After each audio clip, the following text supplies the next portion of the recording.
আমরা এখন 2a plus 3b এর বর্গ করব।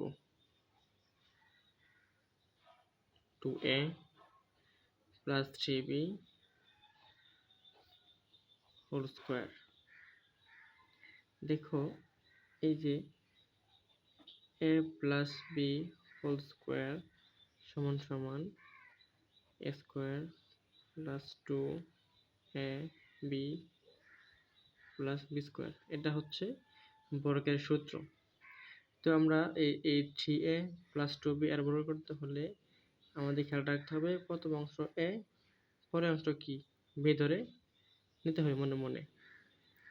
তাহলে a plus b whole square সমান কি পাইলাম? a square plus 2a plus b square.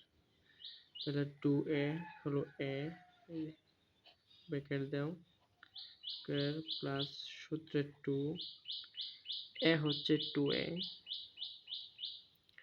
b হচ্ছে 3b প্লাস 3b।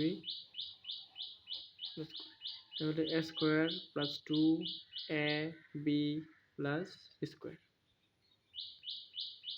স্কোয়ারটা ভাঙো, স্কোয়ারটা প্রথমে 2 এর উপরে যাবে, 2 গুণে 4, পরে এর উপরে a স্কোয়ার প্লাস 2 গুণে 4, 3 4 12।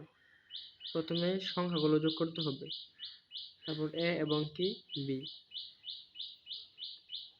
প্রথমে আবার সেম ভাবে স্কোয়ারটা 3 এর উপরে যাবে, 3 3 9, 3 2 2 এর উপরে যাবে b স্কোয়ার। এই দেখো আমাদের বর্গটা হয়ে যাচ্ছে। 4a সাজিয়ে লেখো 9b স্কোয়ার প্লাস 12ab। আশা করি বুঝতে পারছো।